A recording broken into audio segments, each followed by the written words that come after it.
Right behind me is the Bean and Brew in Batavia Village. I just finished in there an extensive interview with Ken Geis, the Batavia Village administrator, and we cover it all. We cover TIFs, JEDDs, incentives, his philosophy, and we of course cover the very controversial project by the Claremont County Airport. I hope you enjoy this interview. Ken Geis told me at the end that I talk too much, and he's right. I'll try to get better.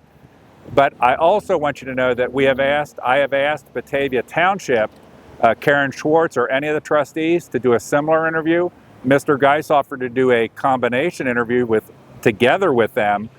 They have so far refused any interview, and I hope they change their mind. And because I think the community is much better served by people talking, engaging, and understanding than by refusing to participate in interviews and open discussions. So I'm sitting here with the illustrious Ken Geis, administrator of Batavia Village and former administrator of Union Township, where I live. And I've people that accuse me of having a relationship with Ken Geis. I do. I have gotten to know you over time, and Right. and I think the world of you, and I respect what you do. And before we jump in, maybe there's an element of this interview we can do before we jump into the CRA and current controversies. Sure. Is see if you remember, because I think people would be interested in this.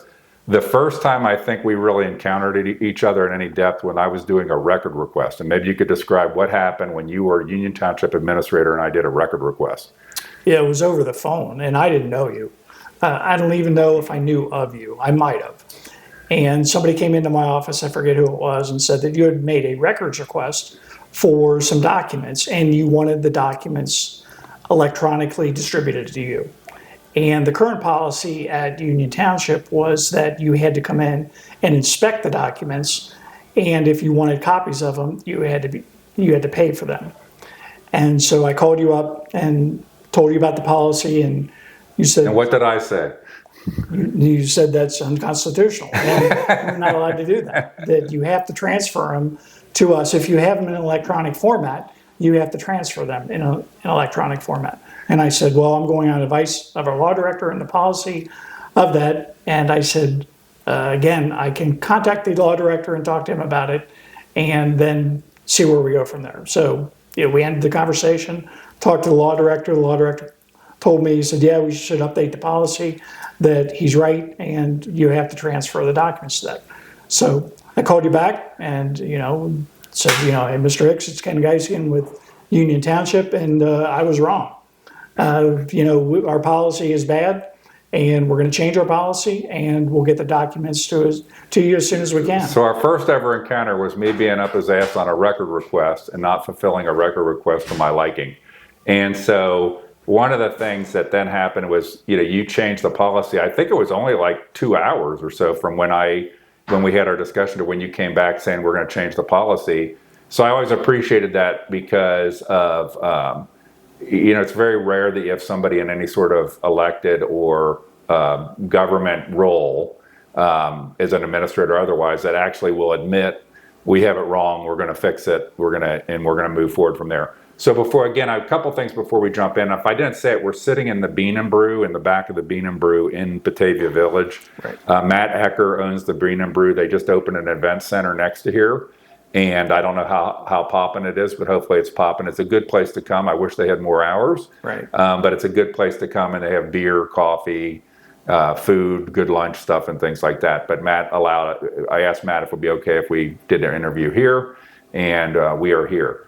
Before we get into the local controversies with Batavia Village, Batavia Township, et cetera, also, you are well known as, I think, well, I don't know well known, okay? You are well known, but you have been, I think, the #1 jobs creator as a government goes. I think you and I both agree that companies create jobs. Government people create the environment in which companies can create those jobs. Correct. But in Union Township, you did unbelievable things and have an unbelievable reputation for projects that almost down the line people were demonized you over that ended up being godsends. Jungle gyms, TQL, the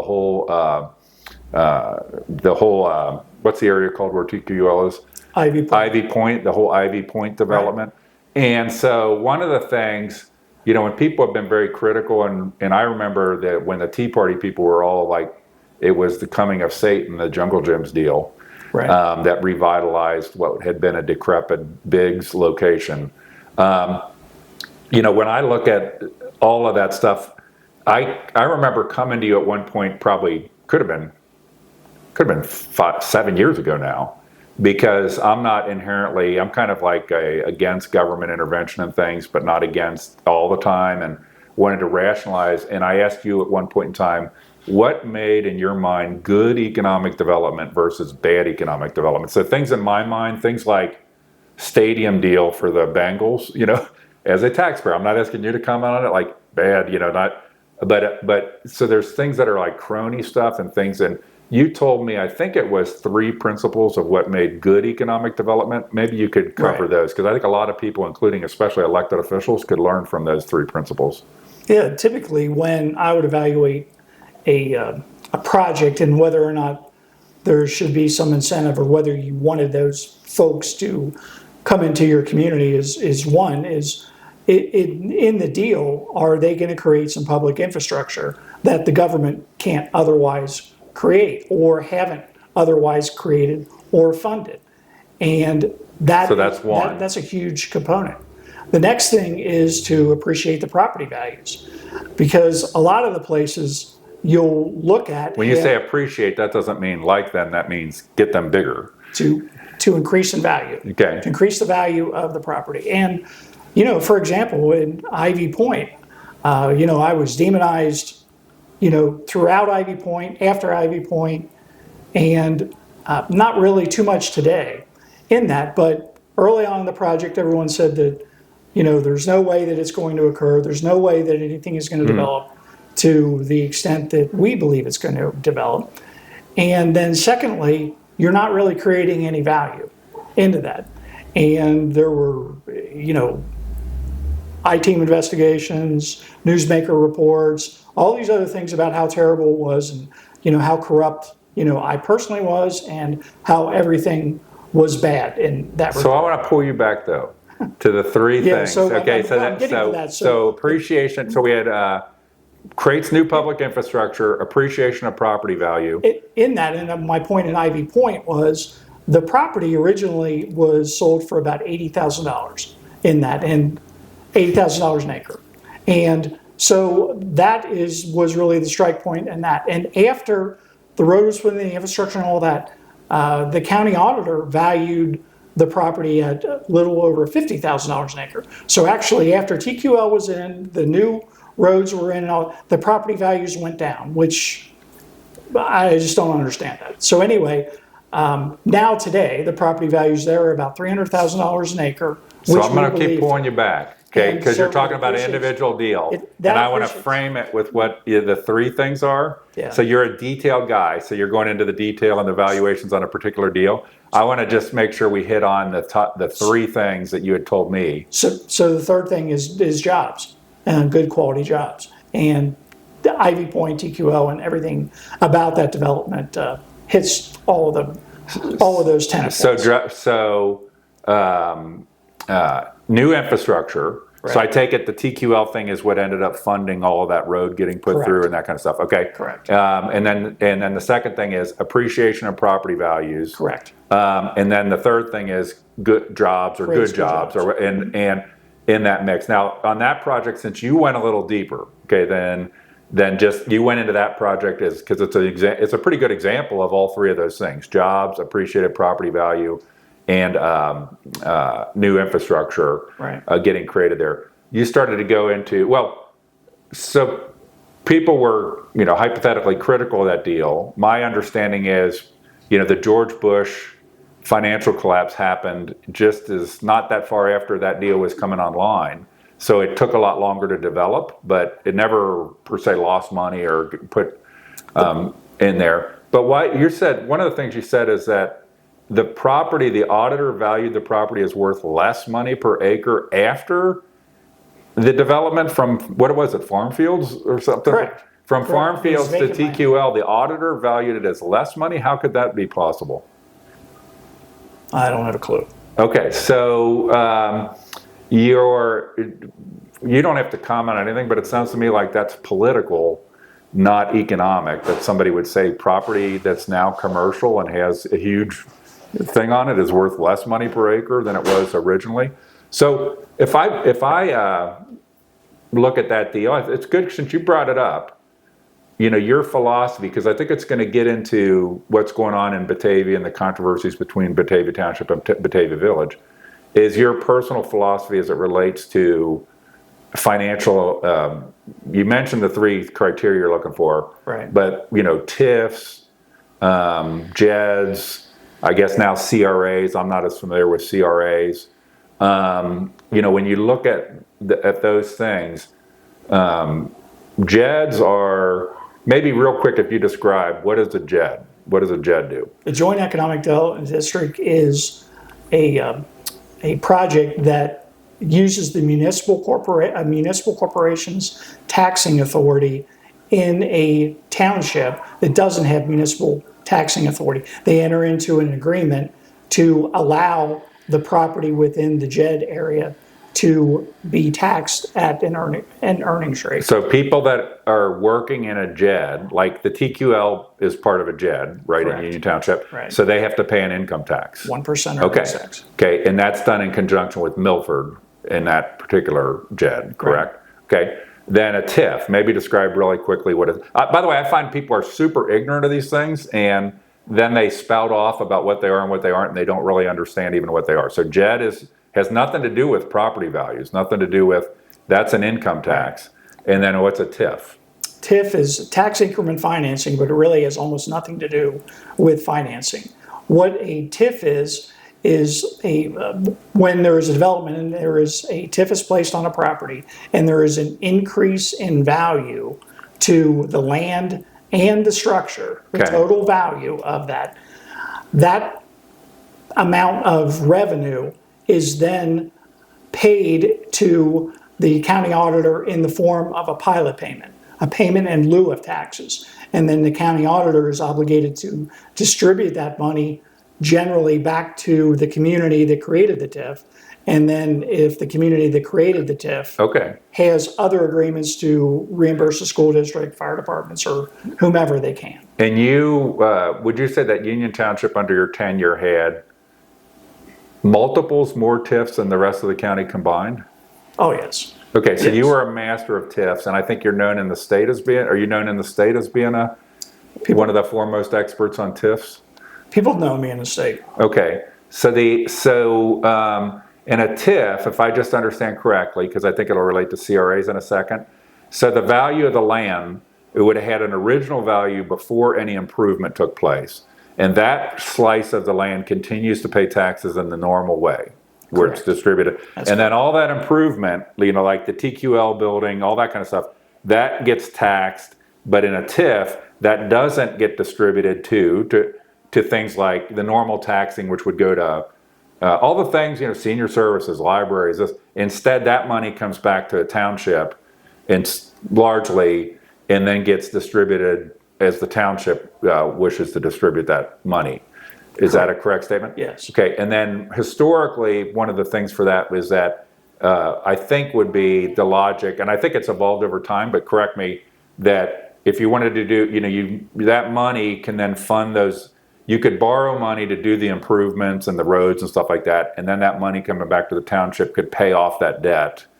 So a TIF would be a way to basically fund infrastructure and other things historically, and then use that as a way that you otherwise would never be able to develop that land or put in that infrastructure. Is that generally a correct statement? That's true.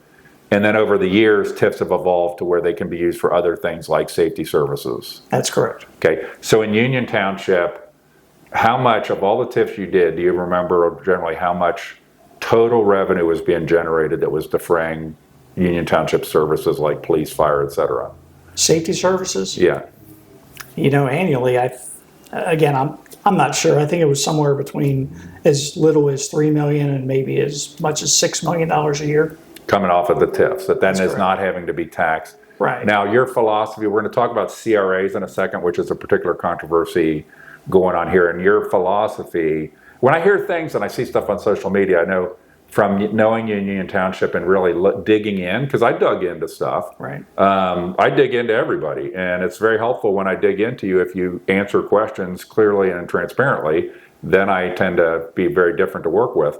So your philosophy and TIFs, we're going to get, as it relates to, there's a whole kind of things that property tax finances, and I don't want to belittle any of them.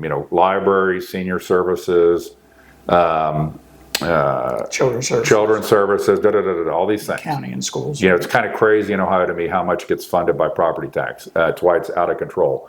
So when it came to the money coming off of a TIF, what was your philosophy about the use of that money vis-a-vis any of those traditional uses that would have been, it had been just regular property taxes? How did you feel philosophically? And I'm kind of hitting specifically at schools, because I think you have you have a track record in Union Township. So why don't you talk about how you treated that money and, people at the trough wanting some of that money distributed back to them? Yeah, and just to get more into the details of that, the state code allows for a municipal corporation with a 10-year TIF to tax it up to 75% of the value without any agreement with any other entity in that. So you can create a TIF for 10 years. Traditionally, and that would mean you would have no obligation. Nobody would have a say on your TIF, correct. And you'd have no obligation to anybody. Correct. Okay, go ahead. And traditionally in Union Township, there are 30-year TIFs. And on a 30-year TIF at 100%, which is all the value of that, you're required to notify the school district of that. And if they want to, the school district doesn't have to negotiate an agreement with them. If you don't come to an agreement with them and they say they want an agreement, you cannot impose that. So in Union Township, again, when I started there in 1994 as the administrator, I don't think the township and the school district had I'm talking about West Claremont, had a good relationship for whatever reason. And over time, and I think that it generally really is the result of the TIFs, we developed what I think, or what I thought of at the time, was a great relationship with the school district through them, because we agreed to essentially make them whole, which would be to provide them an amount equal to the amount they otherwise would have received, or we would provide them something that they couldn't otherwise provide for themselves in that. And then two examples of that would be when Union Township created the Civic Center, we built that building large enough so that we could accommodate Batavia school administration. West Claremont. West Claremont. You're thinking I'm sorry. Batavia. West Claremont administration. Maybe Batavia someday. Yeah, maybe someday. Yeah, could be. Different era. Yeah. And so we did that. And that offset, some TIF or TIFs in Union Township. The second one in West Claremont was that they needed a new bus garage when they tore down the high school and all of that. So we entered into an agreement with them that we would build a place or find a place for them to have a new bus garage in that, and then we would own and develop the property in exchange for a baseline in the school district where the old school was, in that giving them the first $2 million of revenue off of any TIF deal. So again, I don't want to get too far afield in that, but we were entered into some very creative. But the key is that I guess philosophically or legally, because of the 30-year TIFs, you always had to get school district approval in Union Township, and ended up, you felt, having a good relationship with the schools to get a win-win for everybody involved, including the high school and all that kind of stuff getting done without at that time any tax increases or anything like that associated with those projects. One thing, since you hit on it, I dig into stuff. I dig into him. I dig into everybody. I don't dig into everybody. I dig into everybody that comes to my attention that I have want to dig into. But the dishonesty when it comes to you that people have, the intellectual dishonesty, is disgusting to me. So, for example, people would say, if somebody said, Ken Geis always made the schools whole, then they'd say, well, look at this TIF and look at this TIF. It didn't make the schools whole. But those were the TIFs, since you mentioned it, where the deal was, instead of a direct financial thing, you're providing the office spaces for the district. There was a specific, where I believe if you did the math, they actually got more out of those deals than they would have gotten by the money. I think the bus, correct me if I say one wrong, the school offices, which still to this day, the bus lots still to this day, and then there's another building, isn't it, that the township provides like a floor or something in the building for food services or something like that in there. Right. So the notion that it's not laziness, because people like in the auditor's office would know the truth. It's just intellectual dishonesty to say like, well, look at these TIFs where Ken Geis screwed the schools. Well, you didn't screw the schools because they got their offices out of them. Is there any TIF that you did in Union Township where you felt like the schools got taken advantage of or didn't get a fair deal out of them? No. Typically, in that regard, I would negotiate the deal, and most often it would be school district employees, potentially their bond counsels, potentially their statutory counsels, and anyone else that they thought would do that. And so they would agree to all of these terms and conditions. No one was forced to enter into any of these agreements. And, again, it was just generally me and a team of folks negotiating. So we're going to get the CRAs, and you said generally you. So in Union Township, you were the administrator and economic development all rolled into one. And I did a math one year, and it was like in 1 year, like one project in Union Township was more economic development value than the entire county had done, that has like a 10 or 11 person economic development department. So, I couldn't understand when I first started digging into you, why do people demonize this guy so much? They should be wanting him to put on seminars for the people right over there in the county building of how to do economic development, because they clearly don't know. Just as before we go forward, do you know the Purina plan, is that a TIF? I think there is a TIF on that. Okay, and a JED. TIF and a JED on the Purina plant. So it's like you look at the county and it's like something like the Purina plant, it's like a 7-year project to get the plant up and running. You were doing projects left and right and center in Union Township. Maybe someday that'll be a bigger project or something, and we'll see what it smells like when it's up and running. But I really couldn't understand why everybody was demonizing you when I thought this is like, I came from corporate world, and it'd be like, this would be like our Rainmaker sales guy. We had to have him put on a seminar for all the other sales guys to show them how to get it done. Why do you think, and it's okay for you not to answer or comment on anything I say, why do you think that there's such a prevalent attempt to demonize you for what, to me, I dug and I couldn't find what was the evil that you were doing? It seemed like you were doing good stuff. I don't have a clue.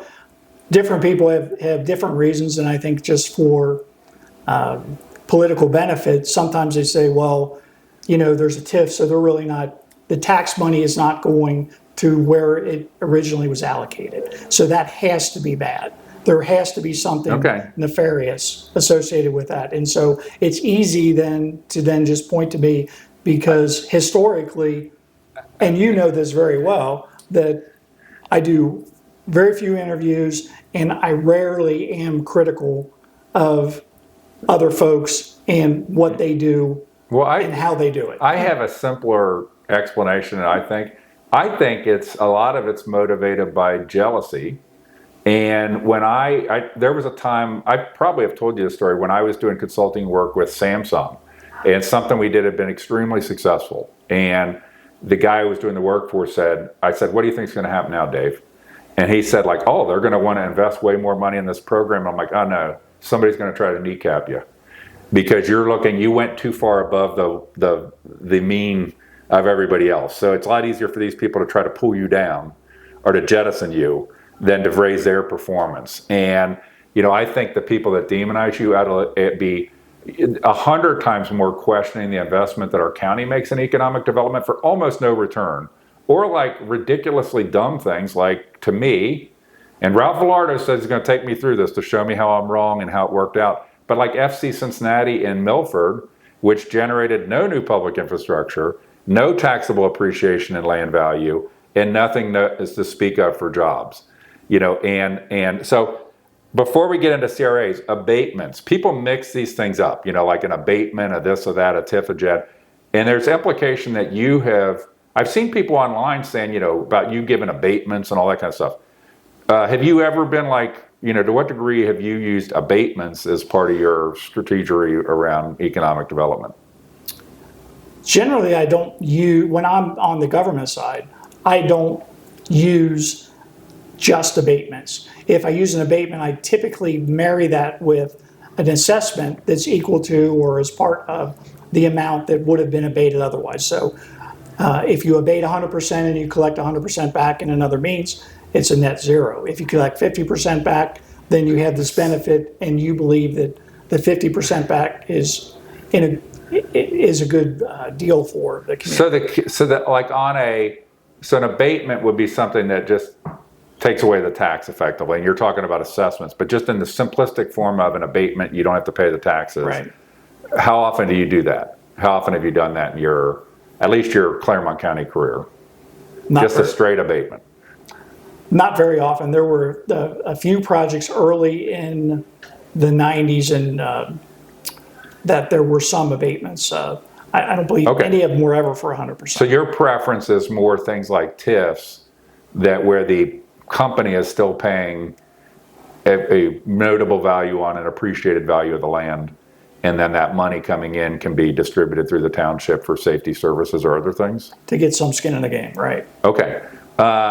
So abatement's not a big thing for you. We talked about TIFs, JEDDs, and you're sitting in Batavia Village. Are you using TIFs a lot in Batavia Village? No. Okay. And so I know there's across the street this way, I think $100 million, is it condos and apartments or just apartments? Just apartments project going in, which I think, by the way, I think they're jealous of. Okay. Because you're on the road to transforming Batavia Village into a backwater has-been into something that has $100 million, developments, and maybe people someday walking down this street. So did that involve a TIF, a JED? It wouldn't be a JED, but what kind of incentives were done for that development? That's within the CRA. The entire village is part of a CRA. Okay. And so they are involved in that. And the CRA is 100% of the new vertical structure. The land appreciation, that still is distributed. So if the land was at $50,000 an acre and now it goes to $200,000 an acre, that's taxed at its normal level in all of it. But the new vertical structure, the building, is abated at 100%. Because the code in the village of Batavia for the CRA allows for 100%, and they include apartments in. Okay, so let's jump back, because I didn't know that was a CRA, okay? So I think that will be a good way to segue into CRAs, but not using the project by the airport that everybody keeps screaming about, right. Using another project that's a CRA, and I didn't know it was a CRA till right now. So just to be clear, on a TIF, if it were a TIF, and the original property value per acre was $10,000, and it went to $50,000, the $10,000 would still pay tax, the normal distribution. In a TIF, in this part, the increase in value would be part of the TIF. Correct. Okay. In a CRA, if it went from $10,000 to $50,000, that whole property value increase pays taxes in the normal way as part of the CRA.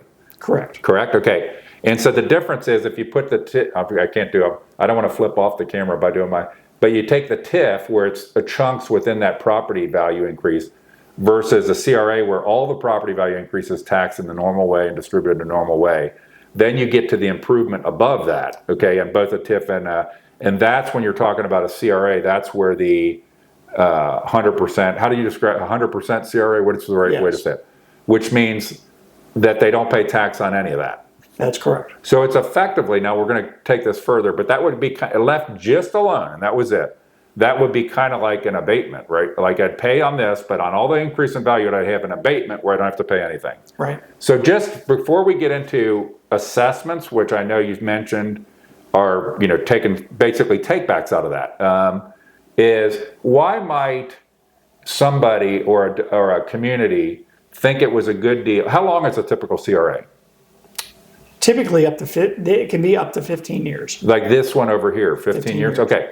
So so think about this. Let's pretend you're not going to take anything back. There's no clawbacks. You're just going to give them, you don't have to pay. So the community theoretically is going to have more money because the property part is taxed more, okay? The improvement that otherwise would not exist and therefore would not have been taxable at all, that is let's say it's 100%, the CRA, so there's no tax being paid on it. Without anything else, without any comeback, why could even that potentially be a good deal, or would you think that's never a good deal for a municipality? Can townships can do CRAs also? They can now. Okay, for a level of government to do it, would you ever do one that was just didn't claw back anything and just gave, you don't have to pay any tax on the improvement? I don't know what I could ever do, but I'll explain to you why I believe that could be a good thing. For example, if you take that particular investment, $100 million, and you take 500 units, and you assume that there's we're talking over here, somewhere between 1 and 2 people per door per unit, and that's going to increase the population between 500 and 1,000 in that. So number one, in a municipal corporation, there's an earnings tax. Okay. So they're going to be subject to the earnings tax. So there will be revenue for the village. So that in itself would be good for the village because they're going to get new revenue. The second part in that is really fundamental, I think, in community building, particularly downtown developments, in that is that you are bringing that critical mass of people within walking distance of your retail centers within the downtown area. So you're going to bring 500 to 1,000 new people that potentially could become new customers. Driving business like here at the Bean and Brew. Exactly. I think it's going to be a huge marketing boon for Bean and Brew, Grandma's, some of the other. So that would be arguments for why you might do that kind of incentive, even if you did no assessments to claw back anything, is that we bring in these people and then for 15 years we take it on the chin because we have, but they could be a catalyst to transformation in the community through the income tax and through other things. I mentioned it because I don't know whether it was a CRA or what it was, but I grew up in Mount Washington and Bethel, but I grew up in Mount Washington, and there was a time, I'm not saying Mount Washington isn't lovely, I loved growing up in Mount Washington, but there was Section 8 housing, there was things, apartment complexes converting to Section 8. And so I know by the neighborhood I grew up in, they offered some incentives for people building new houses, and you can go look at the townhouses and stuff there, where they got a 15-year, I think that was just an abatement. The city was offering to get people of certain economic means to build new here. And that's where you would look at, I even look at places downtown. When I was a consultant, there were some people that had places downtown where they had abatements and so forth, but it was the city making a strategic decision to do that, to try to bring in a economic level into those communities that would have a lot of disposable income, be supporting the businesses. And I don't think the city's strategy would be, we'll do this forever. The idea is we use it as an incubator, and those first adopters, like I'd love to see some more restaurants in Batavia Village and so forth, but somebody getting an apartment there, might be like, well, the Milford versus like downtown Milford with a lot of restaurants versus here, there's not as much stuff here. So if I can get a better deal, what motivates people to do stuff? I can get a better deal here, and then take it from there. So so across the street, 15 years. So this is not the project by the airport. This is the $100 million apartment complex across the street. Did you on that one, or are there assessments? So assessments are kind of like clawbacks, right? Like you're given 100%, but you're going to claw it back through assessments. Are there assessments over there? There are. And what assessments? I just want to do this. I don't know, okay? Because you and I have never talked about this. I just want to go left to its own devices in a apartment complex where there haven't been the politics around it. I mean, there's politics. Maybe John Becker drives down here and stands on the corner on a pickup truck waving a sign against apartment dwellers, okay, that they're evil, which I don't believe. Maybe that happens someday. But I just wouldn't be interested in, there wasn't the political firestorm about this. There might have been people bitching and moaning about apartments at some point, but not about, somehow this is all evil and CRAs are evil. What assessments are involved across the street? So the owners of the apartments are going to pay 50% of the amount of tax they otherwise would have paid to the village. So the village is going to collect 50% of the appreciated value that would have been generated through the taxes, and it's going to come to. And is that the only assessment involved there? Yes. Okay. And then what's the village planning to do with that money? Well, there's a host of things with that. We just increased the village just increased their police force. Okay. The village has not increased their public works department in a while, and they really need to do that with the uptick in the amount of streets that are now in the village through annexations and the appreciation of that. And then really one of the fundamental things that hopefully the village will do with that revenue is get back on a schedule for the street repair and the street maintenance that has been deferred in the village of Batavia for a while. So, it's new information to me. The assessment for over there, so you did not mention schools being part of anything. So schools are not part of that one. Did the school district, have they come back and bitched and moaned about that one? They've talked about it now. Okay. Do you think that is the expectation, would you think that a lot of the population over there is going to be at age range that's not going to be having kids? What do you think is the profile of the kind of person that's going to rent over there? And do you think they're going to put an obligation on the schools? Typically, when you talk to the apartment folks about, of that, and this is going to be a market plus type of development, which means they're going to pay above what the market value is in Claremont County for apartments on that you typically see somewhere between as low as 2 and as high as 8 per 100 units of children. Per 100, new to the school district. So if there are 500, it could be as few as 10 or as many as 40 new students. 10 to 40 new students. And by the way, so if there were new students, and then you correct me or you tell me you don't know, my understanding is for every new student, when people don't even understand how schools are funded, and that most of the new students that like 2/3 of the cost of every student comes through the state. Is that something like that number? There's an amount that the state and then the rest is local property taxes. So in that development over there, if they had 10 to 40 students, the schools would get the 2/3 per whatever the state is, assuming my number's right, They wouldn't be getting property tax. They would be getting the property tax on the land increase value. Correct. So you'd have to do the math because they could actually come out ahead. It's possible. Over there, or pretty damn close, without the improvements to covering those, what you said, 10 to 40 students over there. And then that would be for 15 years, at which time then it would go to the normal taxation structure. Correct. Over there, but hopefully really transform the village in a lot of ways. And so CRAs, you do these things called assessments. There's naturally an increase in property tax in the normal way because of the increase in the land value. Now, there's been a firestorm over this project by the airport around. I think the main thing has been the schools somehow. You hate children, and the schools are getting abused in this project. We can separate out.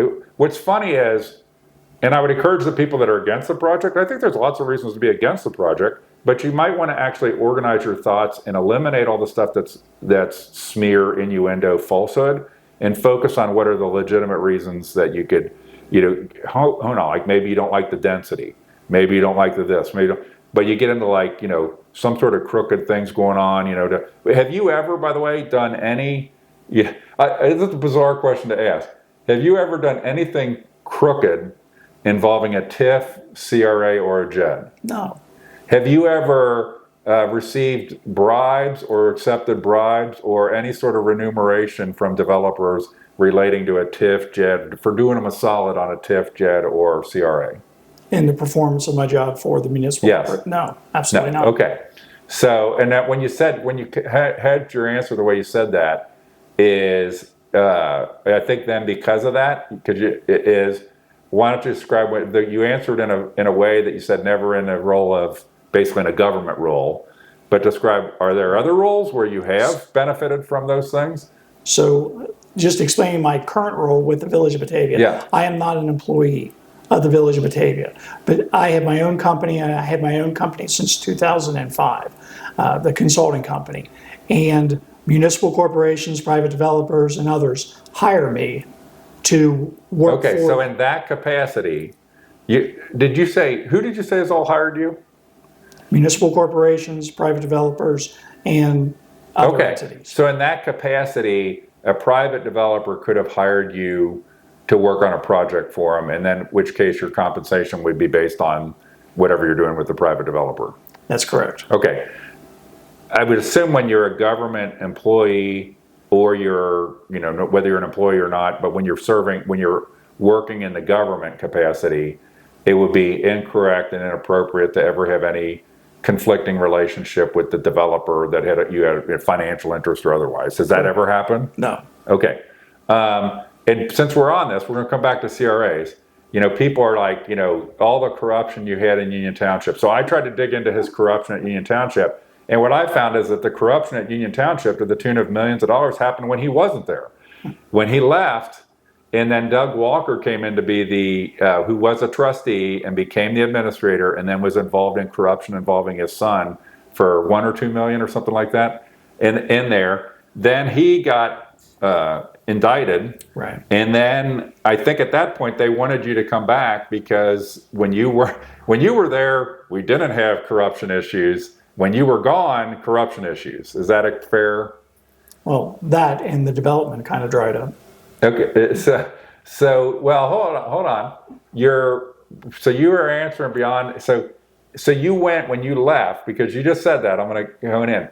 You left Union Township to go to work for CUC in about what year? 2006. And then you came back to Union Township in about what year? 2010. Okay, and then that was during the George Bush Jr. collapse of the economy in 2008. So you went to work for CUC. Right. And that basically, is it fair to say that market went south with the collapse of the economy and made it less of a desirable place to be? There were quite a few less development projects in 2008. So then you came back to Union Township. Now it happens that, do you think, had there not been the Doug Walker corruption indictment and all that kind of stuff, do you think you would have come back to Union Township, or? No. Okay, because they needed somebody that could stabilize a mess at that point in time. And so it was what do you call that? Serendipitous on both sides. Your foray into the private sector and CUC was impacted by the George Bush collapse, and corruption in Union Township made there be an opening, made there be an opportunity to come back to Union Township in there. So since you brought up when you were in CUC, people say, like, because of in Union Township, there's a lot of land that was owned by CUC. Still to this day, I think the Ivy Point was, you still see CUC signs around of land. I've heard people make accusations that you had a deal as a government employee to give all building of new firehouses and stuff like that to CUC. That CUC was you had a sweetheart deal, probably getting briefcases of cash, or if it was a Michael Logue flyer, bags of cash, and can you just tell what was the reality of CUC doing construction projects for Union Township government? Yeah, I was completely aside from all of those projects, and the assistant administrator, Corey Wright, managed all those projects. And even beyond that, all of those projects were publicly bid, and they were all privately introduced in that. So one developer didn't know what the bid of the other developer was. Okay. And the fact that CUC... So it's sealed bids. Right, and they were opened in public view, and CUC was selected because they were the best and or most responsive and responsible bidder. So what? Okay, so in that process, even though you didn't work for CUC anymore, you tried to create some separation with Corey. Yeah, running those. Okay, I was totally. And then okay, and then there was. Why would you think that? People say like, well, how can that be? How can CUC? What was it about CUC that caused them to be very successful with those bids? Well, I could just tell you that CUC being successful had everything to do with Chuck Kubicki, who owned CUC. Okay. And everything, and this is the total aside, is that, I have a decent amount of public education or whatever, and all of that, and, I have an MBA.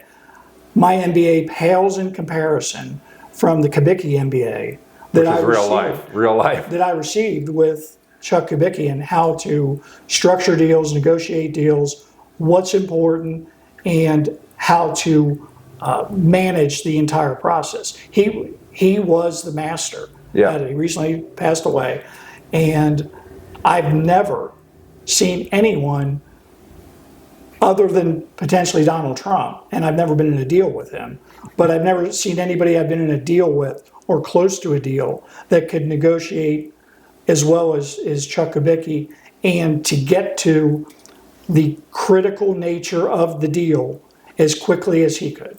And just this aside, okay. Chuck Kubicki would typically come into a meeting, and it could be a $2 million deal or it could be a $100 million deal. He would come into the meeting and he always had, an envelope in his pocket or something, or carried an envelope. That's where the bribe was? And he had an old pen, or he would ask me for a pen or someone else for a pen. And they would be talking about the structure of the deal. Chuck Kubicki would take the envelope out, right on the back of the envelope, maybe 4 or 5 or 6 different things, do some math calculations in that. And in the time it took him to do that, he would tell you whether or not he was going to do the deal.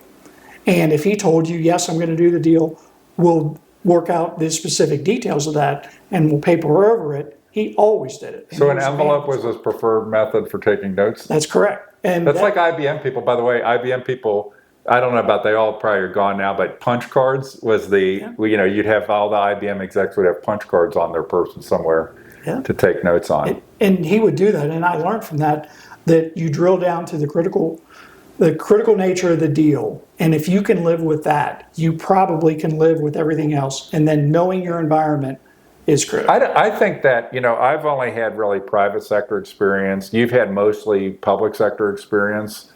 I'm always floored by people that don't understand how anything works. And, and they're usually people that are engaged in crony systems that don't understand it, because they can't understand anything other than a crony system.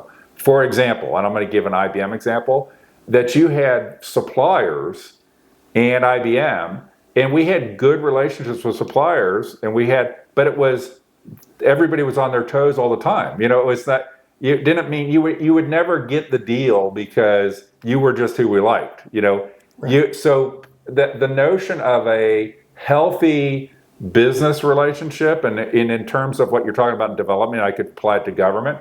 It's not a crony thing. It's not a corrupt thing. It's a thing where, you develop respect. Part of the respect you develop is you're not going to try to pull shit on me. I'm not going to pull shit on you. And we're going to live up to our commitments to each other. But every day you have to earn it. And that's the thing I see, and I wish young people today would understand this, is that, even we talk about the USA, USA, greatest country on earth. It's like, no, may be, but we have to earn that every day. We earn that by what we do every day. And I found in business, those were your best relationships, were people that you were, you had the relationship of respect wasn't cronyism or wasn't this. It was because it's a IBM supplier. You could be the supplier forever. You're not meeting the requirement or there's quality issues. You're out. Okay. And it's not personal, and it's not you're not going to be left in. So I think when you describe Chuck Kubicki making deals and thinking about it and what's a good deal, what's a bad deal. But I even think in government, you can have, good relationships with different people you're using. I mean, you can't say that government should be like this with all of its contractors and vendors, but government needs to always have the means in place to be a check and balance, like sealed bids, like, Right. closed bidding processes and stuff like this, so that everybody's kept honest in the mix. Okay, so let's jump back to CRAs and the particular project of controversy. I always say the project by the airport. Does it actually have a name? Jeff Hayes is the developer. Some people call it the Bauman project. The Bauman project? Okay. So if I break down the issues that I've heard, and I'm only going to hit on what I think are legitimate issues, one would be the density. So what's the density of what was presented? It's a little over 4 units per acre. Okay. Okay, 4 units per acre. So I live in a neighborhood, it's all quarter-acre lots, a Dries neighborhood that was built in the mid-90s. So you're saying that similar kind of density? Right. 4 to 5, right. Okay, so maybe a little more dense than that. Maybe.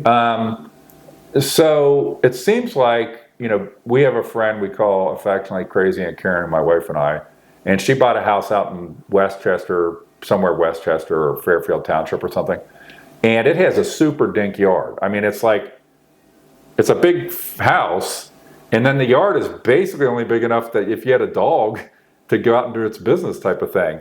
And so I see that, and is the trend on density, what's driving the trends on how places are built? Like her whole place she's built, it's out in the middle of nowhere basically, but all the places only have these dink yards, and then they have like a park or something that's part of their development. So maybe you could describe what's going on in development that's affecting the densities.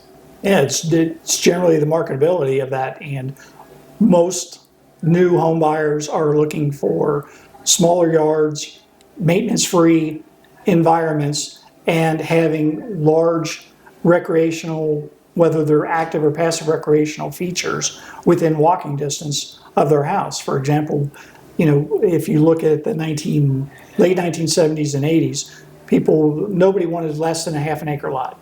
Okay. That was the minimum that they wanted. So, you have to have a place for your kids to play and the dog to run and all these other things, a pool in the backyard and all that. Today, the market is generally, I don't really want to have to go out and cut grass. I don't really want to have my own pool that I have to mess with and make sure that it's operational. I don't want to have to fence my yard. I want to have a community pool that I can walk to and use whenever I want. I want to have swing sets that I can walk to and my kids can walk to safely. I want to have rather than everybody having their own swing set. I joke with people, by the way, the reason we know socialism doesn't work is if I went to my neighbors and said, why don't we just buy one lawnmower and we can all share it, it would be a complete disaster. Yeah. Okay, and so not to go a little tangent here, but you have like zoning R1, R2, R3, this kind of stuff, plan development. Very quickly, because I think people don't understand this, and I'm not sure I understand it. I can't remember, but R1 is, and you might not, off the top of your head, I'm challenging you off the top of your head. R1 is basically, those have to do with the density. Typically, R1 density. For residential, R means residential. Typically in Ohio, R1 density is a minimum of 20,000 square foot lots. Okay. Half acre lots. Okay. In that. R1 half acre. Yes. R2 is typically quarter acre lots. Quarter acre. And then R3 is, in most places, and a lot of places have gotten away from an R3, is high density residential apartments. Okay. So what's weird to me is that if you take a neighborhood like mine, it would be, I guess, R2 theoretically. I mean, you could build, well, could you, if you had R3 zoning, could you still have R2 density in R3 zoning? It depends on the community and the zoning code. So let's pretend my neighborhood's R2 because they're all quarter acre lots in there. What strikes me is what I see develop now when I go to like our friend's place is what they've done is for the same amount of acres, it might be the same exact amount of houses, but what they've done is they've built those very close together and they have a park and a walking trail and all that kind of stuff separate. So it strikes me, it's like, well, the overall density for this is the same as my neighborhood, but the use of the land is very different. Right. And that they put the houses close together so they can have a park and those kind of amenities. And I assume that's what people want. And as my wife and I get older, that's why, you know, you don't want to have to take care of your own yard, but you like to be able to go out and take a walk, you know, so forth. Is that, so do you see, this is like an aside, I think, but do you see that they'll need to be reimagining how these Rs work and stuff like this? Because, No. but R1s and R2s are specifically, is it quarter acre lots or a quarter acre of land on average per lot? Typically, when you have the R1 and R2, it's specific. Fixed. That's a minimum. So when if you wanted to take my neighborhood and shove all the houses together, so you had a bunch of land to do, what would that be? What zoning classification would that be? In most of the zoning codes, those would be in a plan unit development, Plan development. PUD, or a PD, plan development, or some even further categorize that as an R PUD for residential. Okay. And then they have an industrial. And that's where you would factor in things like, well, the density where the places are is this, but the density across the whole thing. Right. And I think on some of those developments, when I've looked into them, there's, you know, it's like, well, actually, you know, you have density here, but then you have, you know, 30% parkland, you know, like that's totally green space. Okay, the controversial project by the airport, the density there is a little more than what would be R2. Right. Okay, and that's a plan development area. Right. Okay, so that's plan development. So you basically define the parameters Right. for it. Okay, so it's not notably different than my own neighborhood in terms of the density. People can come look at my neighborhood. It's a Brandon Moore off of Clough. So on a density thing, just density, how do you rate, you know, if you said, what do you think are, and you can choose how you want to answer, but, you know, what are the legitimate concerns versus what do you think are the illegitimate concerns? Kind of like, what's your view of that density? I'm assuming you support that density there because that's the plan as it stands today. So again, I'll go afield of this. Okay. Is that I think when government tries to create the market, they always fail.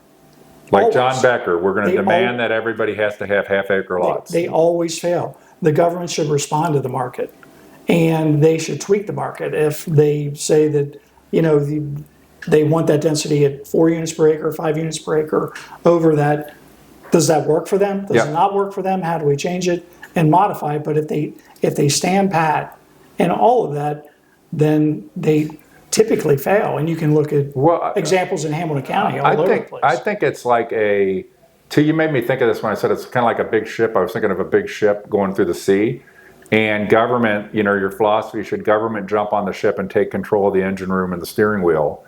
Or is government, you know, create the incentives for the ship to travel down this channel, dig out the channels where we want the ships to go, you know, the intercoastals where we want them to go. Don't dig out where we don't want them to go because they won't go there. You know, I kind of think it's, the market is going to drive, what people want to buy is ultimately what's going to drive the market. Would you agree with that statement? Right. And then government can have an influence on how that gets put in place in their particular jurisdiction. Or they could not allow it, which means it's going to go out someplace else, because there'll be someplace else that will work with the developers. The land on the controversial project, that was part of Batavia Township and was annexed by Batavia Village? Correct. Okay, so why was that annexed? Why didn't the plan get submitted to Batavia Township for what they want to do there? I don't know if they ever formally submitted the plan, but the developer had indicated that he had talked to them, and the village, or Batavia Township, had no interest in moving forward and working with the developer on the project. Okay, so I actually, and I've said this to people, you know, I have had more role in dissolving villages than anybody in Claremont County, except. Stop right there, and I disagree with that. Okay, but I just think I think it's actually a good check. I like checks and balances in government. And it's kind of like there's checks and balances with my wife and me. My wife's super easygoing. I can be a pain in the ass most of the time up to a pretty big degree, okay? But if I went over that amount, my wife could say, screw you, I'm driving out of the driveway, okay? It's a check and balance. You have to live within a certain range. And it's not, you just don't control the world. You're not a dictator, you're not communist, you know, type of thing. And so a check and balance in annexation is that if a township won't work with somebody and there is a contiguous municipality, they could be annexed potentially by that municipality and okay. So the camera cut off there because it records for an hour and stops. Okay. So just to repeat, so nobody accuses there was an edit in there. So we were talking about the situation, and you said just repeat your last couple. Well, we said The village did not. the village did not solicit them. Right. We talked some about, they found another, they have I said one of the checks and balances is that when there's a contiguous municipality, there could be another partner to dance with. Right. And so they can seek another option. Like my wife could seek another option if I get too much out of the range of comportment. So in that case, that annexation takes place, CRA takes place. The density we talked about is a little more than tighter than quarter acre in there. Is the development what kind of houses are planned in the development right now? Are they townhomes? There's a mix of houses. Detached houses? Okay, so there's a mix, okay, across them, okay.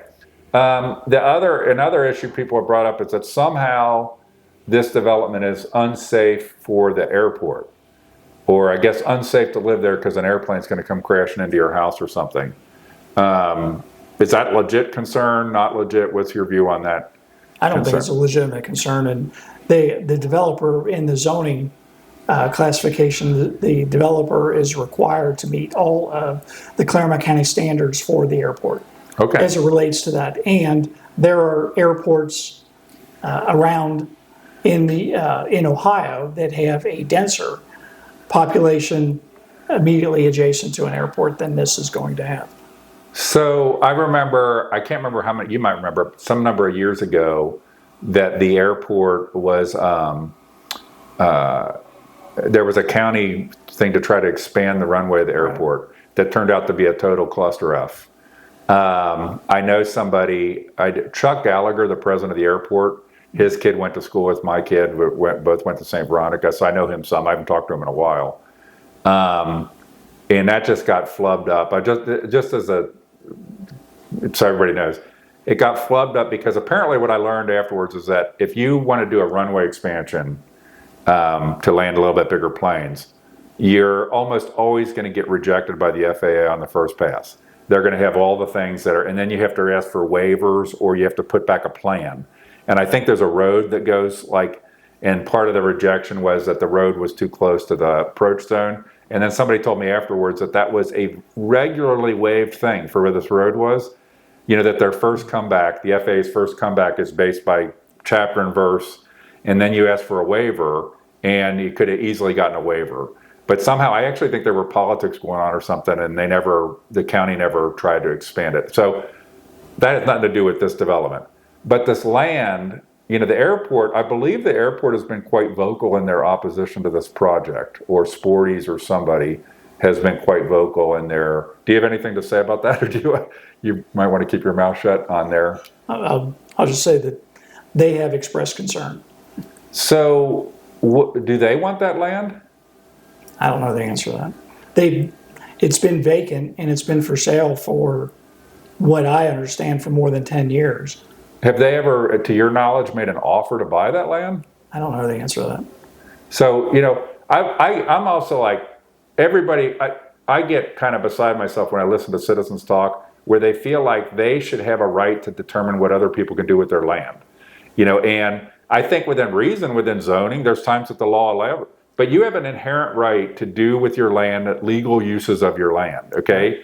And that another party, one of their ways to keep you from doing what you want to do with your land is, they could buy it, because if they own it, then you can't do anything with it. So have you known that have you been aware of the airport having some sort of expansion thing that they wanted to acquire that land or somehow expand something?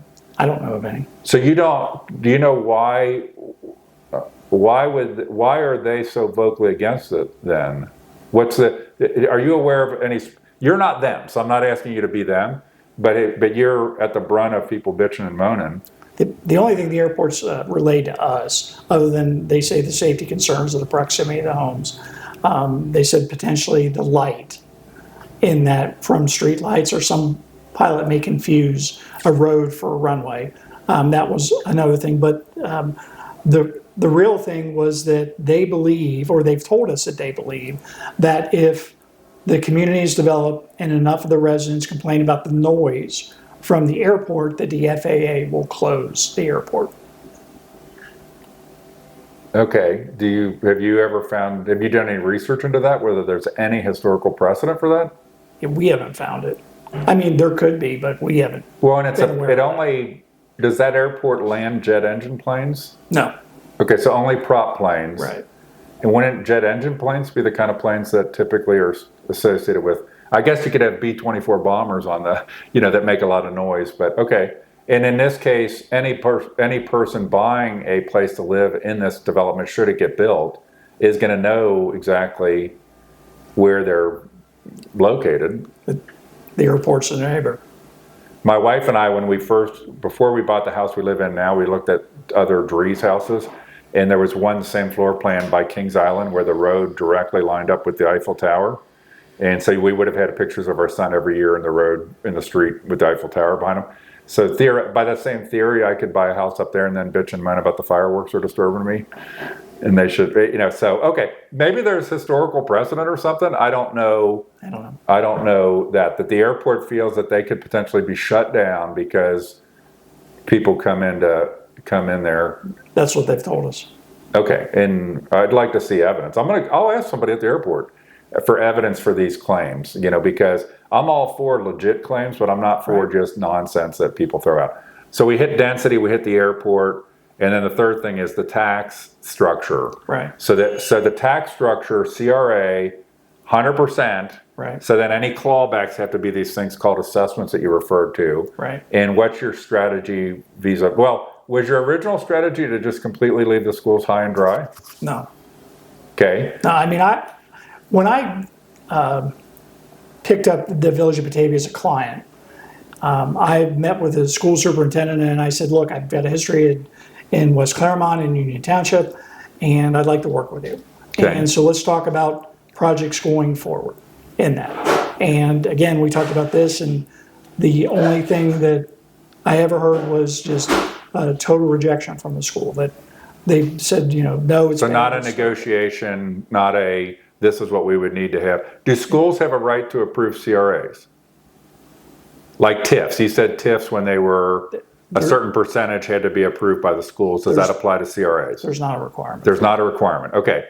So the schools they were always just against it. Now, my understanding, I actually, at an election commission meeting, was talking with Kurt Hartman, who's been a representative who's he representing?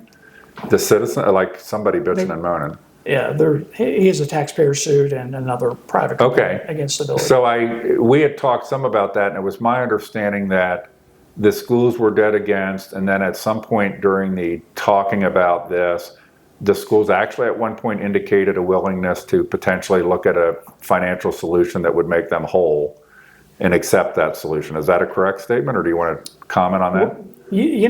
I can say that at this point, we're finally talking to the school district about a settlement agreement.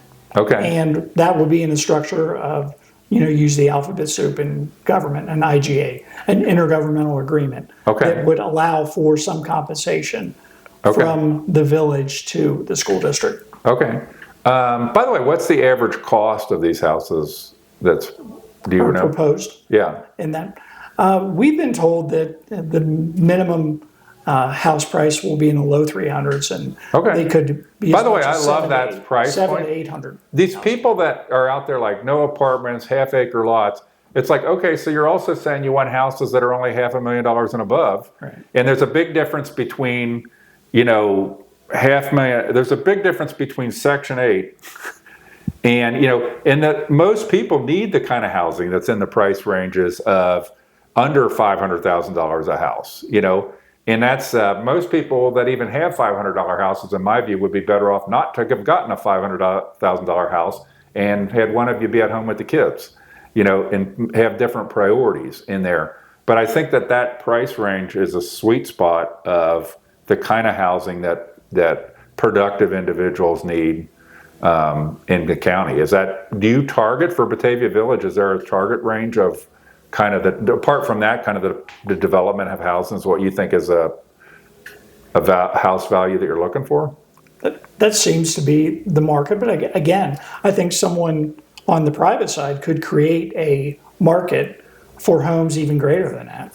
Okay. In the area with amenities and all that. But one point of consideration is the area that we call the Bauman property that we're talking about. Yeah. That is not included in a CRA yet. The village has not even moved to include that. Oh, okay. In the CRA. So this is all yet to be done. People are reacting to something that's not even in place at this point? And the village has intentionally slow walked that in an attempt to get an agreement with the school district, because when we present it, we want to have the school as our partner. But you don't, theoretically, you might politically need to, but legally you don't need the schools to be a partner. We don't have to. Okay. So are you optimistic that an agreement will be reached with the schools? Because I'll tell you why I'm asking that question. I feel like the school letting itself get sucked into the politics of the whole thing. There's powerful people in the county that want the school to face palm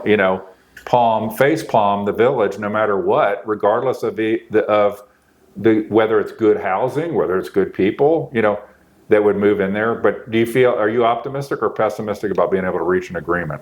You're not the elected officials, by the way, so they ultimately reach the agreement. Right. I'm always optimistic if I'm at the table. And one of your best attributes is humility when it comes to these kind of things. Right, I can do that. Okay, so what about the fire department? What's so weird is I heard of people bitching about the fire department, and the ex-fire chief from Union Township, Stan Dimling. Stan Dimling, he's the fire chief in Central? He's an assistant fire chief. Assistant fire chief, so I know you know him, and I think you guys got along good.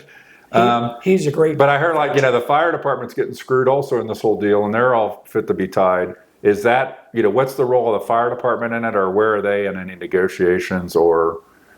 So in September of 2024, and I have an email chain that I initiated with the fire department and said, I'd like to sit down and talk to you about, these developments going forward so that we can work collectively in that process. Now, since I'm very much involved with the school district, I'd really like to complete the school district. And then do the fire department. Talk to the fire department. Would you be optimistic about reaching an agreement with the fire department when that day comes? After I've reached an agreement with the school district? Oh, absolutely. So, and the fire department has not expressed, do you feel like it's the same kind of politics? Maybe they don't have to have the same kind of politics because the school district's front and center on the politics of it all. Do you look forward to dealing with them? I think the fire department will be fine. The only thing that gets confusing is that it's a joint fire department, central joint, and they also service Batavia Township as well as Batavia Village, and they're controlled by a board that has a composition of trustees and members from the village. I like to put it all on the table, and I mentioned talking to Kurt Hartman at an election commission meeting where he's representing Alan Freeman, one of my favorite people. And it came up, you guys had passed something. Now you said the CRA is not in place. Right. But you had passed something. What did you pass? And then you revoked it, and there was a referendum going to be, a petition, and all that kind of stuff. But let's take it step by step. What is it that got passed? The village passed the zoning ordinance to rezone the property in the normal course of business. Okay. 3 readings and then a vote on that. Okay. And that was the first phase. Okay. Then the village came back and rescinded that. Well, hold on. So what you did was you did the plan development thing, accepted the plan of the plan development. Is that what we're talking about when you say the zoning? In a traditional, it had three meetings, a public hearing. Oh, hold on. I'm the meetings, okay? Yes. You mean, but the point is the actual step that has caused all the outrage wasn't putting the CRA in place. it was just doing the plan development zoning? People, Is that a correct or incorrect sentence? Please answer the question. No. Is that a yes or no? Is basically the rezoning is that's the only thing that's actually in place now. okay. And what was it before? What was the zoning before? I think it was agricultural. Agricultural? Industrial and agricultural. Okay, so you haven't even done the CRA Right. or anything else. Okay, so that's what caused the firestorm. So you put that in place, and then there was a petition or something. Right. And this is the funny part about people would accuse me. I go to Florida for a decent amount of time during the winter and be like, "Oh, you're like covering for." I was like, "No, I'm just not paying any attention." So I'm in Florida. So you did that zoning thing. And then you revoked the zoning thing. Why did you revoke the zoning? You revoked it and redid it as an emergency. So just so the sequence is correct. Okay. There was the petition, they filed their petitions, they went around and got petitions for a referendum so that the village could vote on whether or not the zoning was proper. Okay. In that. So that was completed. They delivered those to Okay. the village, and the village, has those. Then what village council did, they decided that they would revoke that zoning ordinance that was subject to that referendum Okay. and then pass it as an emergency. Okay. And in passing it an emergency, it's not subject to a referendum. Now you can, and this is part of active litigation, right? This Right. is okay. So then you may or may not answer, anything I'm going to ask about it. But my question would be, what was the basis to do the revocation and the repassing? Yeah, so I'm not going to answer any of that. Okay. The funny part about it is that I follow villages like Amelia, the former village of Amelia. And one of the things I've always bitched about is that they do everything as emergencies. And so you're saying when you did it the first time, it was not as an emergency. Right. Then it was done as an emergency. So the thing is that, I don't know, if you went and surveyed, anybody goes and surveys villages or municipalities, they do effing everything as emergencies, which is a joke in the process. And so what you guys, Batavia doesn't. I was going to say what you did here. So I have to say this because our founders had it right. Idiot politicians say like, well, you elected me to do this job. No, we elected you to represent us. And once we elected you, didn't mean you had no obligation to talk to us anymore. Okay, so the 3 readings, just so people know, everything normally should be 3 readings. And the point of the 3 readings, and I try to help people, even idiot elected officials, realizing the reason for the 3 readings is because then it gives the chance for the community to get engaged in what is coming and be able to give feedback to their elected officials. When things are always done as an emergency, and I'm not making any editorial about this, right, wrong, or indifferent, but when they're always done as an emergency, it's basically ramming them through. And I find that the funny part about it, Ken, is that, part of our model in the United States is supposed to be deliberative, and the fact that you do 3 readings, people could actually have ideas to improve something before. So what you did is what got passed as an emergency, and again, you might not answer, but was it the same exact thing, or were there changes made to it in the second iteration? Yeah, I'm not going to talk about that. Okay, so all right. So CRAs, do you plan to keep using CRAs in the village of Batavia? Yes. Okay. As long as village council tells me to, I definitely will. Okay. There's legislation. I talked a lot with Adam Bird about his legislation. And one of the things, the funny part is I kept asking him about the incentive part, and he kept going to the zoning part. So let's hit the zoning part. He would answer a question about the CRA part with an answer about the zoning part. And there's type 1 and type 2. I know there's type 2. I'm assuming that means there's a type 1 annexation. Right. And what's the quick difference between those two? Type 1 is? Typically, the type 1, when it goes to the commissioners, they have a for cause hearing. And if they don't believe it's in the best interest of the county, they can turn it down. And what kind of thing would be a type 1 annexation? Well, what would be an issue that they could turn it down? No. What would make something a type 1 annexation versus a type 2 annexation? Well, and part type 1 annexations, and again, I'm not a lawyer, so I'm not giving legal advice. I'm not a lawyer either, Gary Rosenhofer, if you're listening. So generally speaking, in a type 1 annexation, you just need 51% of the area to agree to the annexation. And so Oh, so it has to do with if you had a bunch of parcels. it could be more than, Okay, so a bunch of parcels, type 1 is a majority of the parcels have to want to be Plus one, annexed. right, Okay. Then what's type 2?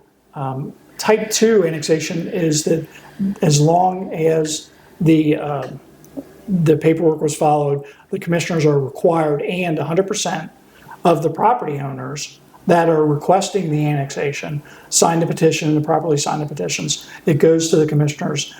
They have an obligation to allow that. And the only caveat to that is there has to be 5% of contiguous area to the municipal corporation from the annex area. Okay. So this was a type 2. Right. And that in type 2 says 100%. Right. 100% of the owners have to agree. Right. And I believe Adam Byrd's legislation would mean that commissioners have the right to turn down an annexation even if 100% of the property owners affected by the annexation want the annexation? Yeah, that's part of it, and he changed the 5% to 20% of contiguous area. It's very intellectually inconsistent to me because, as you know, Representative Byrd and his colleagues have been trying to make it harder to dissolve villages. Now they're trying to make it harder for villages to grow. And it's like, what's your philosophy? And I think if you watch that, I don't know if you watch it, but you know, I like Adam Byrd, but typical politicians don't have any philosophy. They can't answer, is your philosophy that, you know, you have a vision that villages are a key part of the future of Ohio governance, or they're an antiquated thing that will fade out and should fade out? Are you trying to get rid of them? Or are you trying to, you know, and I don't really get it. It's like one time, it's like just whatever the way the wind is blowing. And I'm not being critical of Adam Byrd, because I think he's less like this than some of the politicians, but they just go wherever the wind is. You know, I asked him what were his criteria for good economic development. He said reasonable. And it's like, that's that's not a criteria. Okay. So that is, I think we've covered is there anything else about that bill that you wanted to cover? There's the CRA. How does the bill limit CRAs? Would it limit CRAs in some way, or is it just about annexations? It allows for the school boards to have a say on CRAs. Are you against that? Or no. You don't have a problem with that? No. Do you have a problem with the notion that I would have a real problem if I was an owner of land and the commissioners now can keep me from joining a municipal corporation if I want to? That's complete bullshit. That is un-American. That is, because type 2 is 100%. Everybody, right. You know, you could argue about type 1s when it's 51% more. Right. But that Adam Byrd or any politician could say that if 100% of people that own property in an area want to be annexed by a municipal corporation that they abut, that the commissioners can say no, that just says hack politics. That just says hack politics. I can't see where that, I'm not a lawyer, but that seems unconstitutional. That's like that you're going to restrict their, it's like, what do you want? You know, you don't want villages. I just beside myself with the illogic of all of it in there. Is there anything else in that bill that you want to hit on before we wrap up? No. Anything else you want to hit on that I didn't? We've talked for probably an hour and 20 minutes now. No, we're good. The only thing we're good. The only thing I would say is that if communities don't want to grow and expand, don't ask me. Don't ask you. Don't ask me. Well, it's funny. I said to you at one point, not outside of this, I'm like, hey, do you part of this is that it also promotes these things. Like more people become aware of CRAs and what they can do. Do you find that just because you are well known way beyond Batavia Village, and in a closing, I had a question about Batavia Village and why the heck you're in Batavia Village. All right. But do you find that you get more inquiries now from people asking you about how to leverage these things and use them? No question. So the actual people against them right. give them light, and then other political people are like, oh, we could use a CRA in our community. Right. Yes. So in there. So last thing. You're the village administrator but you like to point out I'm not an employee, so whatever the hell that means. Right. But I see a card from yours that says village administrator, okay? And the question is, how on earth did Ken Geis become the village administrator in Batavia Village? How did you go from Union Township to Batavia Village versus just saying, I'm out of here, I'm going to... So the previous administrator, Dennis Nichols, Yeah, he started talking to me 5 or 6 years before yeah, I decided to come to the village. And he said, hey, would you be interested in coming to the village and work as the administrator here? yeah. And I said, no, I really don't. I said, when I leave the Union Township, I'm just going to do my work in my private consulting. I don't really want to do that. Okay. And then he kept talking to me, and he said, hey, we're really going to do some cool things, and the village of Batavia is really cool, and some of the things are going to be challenging to do that. He said, would you consider doing that? And, I think he just kind of wore me down, and I liked Dennis Nichols. Dennis Nichols died. Dennis Nichols hated me. And the only caveat that I gave to Dennis Nichols in that is I would agree to work for the village of Batavia. Yeah. In that, the only caveat that I said is that you can't die. Because I didn't want to be the village. You don't want to be the main guy. I didn't want to be the village administrator and do all these things Okay. and all of it. And what does Dennis do? He dies 2 weeks after.